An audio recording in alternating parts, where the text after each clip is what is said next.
விஸ்வடாக் channel நண்பர்கள் அனைவருக்கும் வணக்கம். இன்று ஒரு திருக்குறள் நிகழ்ச்சியில் நண்பர்களை சந்திப்பதில் மிக்க மகிழ்ச்சி. நண்பர்களே, இன்றைய திருக்குறள் என்னவென்றால், தீயினால் சுட்ட புண் உள்ளாரும் ஆறாதே நாவினால் சுட்ட வடு.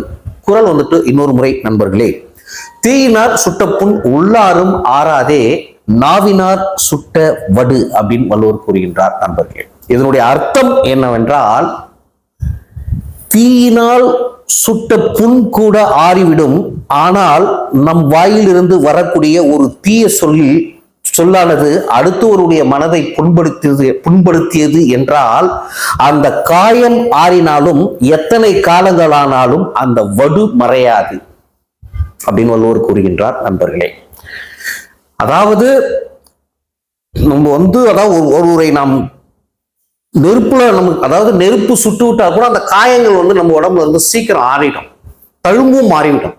ஆனா ஒருத்தவங்களை நம்ம வார்த்தையால் தாக்கினோம் என்றால் அந்த காயங்கள் ஆறி போனாலும் எத்தனை காலங்கள் ஆனாலும் அந்த வடுவானது அவர்கள் மனதில் இருக்கும். இதுதான் இதனுடைய அர்த்தம். நிறைய இடத்துல பார்ப்போம். அதாவது என்ன, எப்படி அது ஆறாது அப்படின்னா, ஒருத்தர் நம்மளுடைய வயசுல பெரியவங்களா இருப்பாங்க, அவங்க ஏதோ ஒரு காரணத்தினால நம்ம எதிர்த்து பேசுவோம், அல்ல ஏதாவது ஒரு பயங்கரமான சொல்லும். அந்த சொல்லானது அவர்களுடைய மனதில் திரும்பவும் நம்ம கிட்ட பேசுவாங்க. பட் அது என்ன, ஏதாவது ஒரு மூலையில் அது இருந்துட்டே இருக்கும்.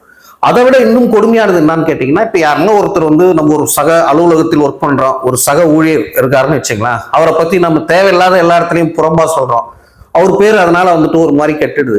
அந்த விஷயம், இந்த மனிதர் தான் நமக்கு இந்த வேலையை செஞ்சாரு அப்படின்னா அந்த அந்த அந்த ஒரு குணமானது அவர் மேல் அதிகமான வெறுப்பு ஆகிவிடும். அதாவது என்னன்னா, எப்படிதான் திரும்ப அவங்க ஏதாவது ஒரு காலத்தின் நேரத்தினாலோ அல்லது சமயத்தினாலோ ஒன்றாக கூடி பேசினாலோ அந்த காயம் என்பது, அதாவது எத்தனை காலங்கள், அதுதான் காயம் மாறிடும். அந்த மாதிரி காலங்கள் ஓடினாலும் அந்த தீய செயல் மட்டும் அவருடைய மனதில் என்னையுமே குடிகொண்டிருக்கும். அது அவர்களை பாதித்தவர்களை திரும்பவும் பழிவாங்க தோன்றிக்கொண்டே இருக்கும். இதுதான் இதனுடைய அர்த்தம், பழிவாங்க தோன்றிக்கொண்டே இருக்கும். அதனால் நண்பர்களே, எப்பொழுதுமே நம்முடைய வேலை என்ன, நம்மளுடைய சொல்லோ நம்மளுடைய நடத்தையோ அடுத்தவரை எதுவரையில் துன்பப்படுத்தாத வகையில் அது நல்லது.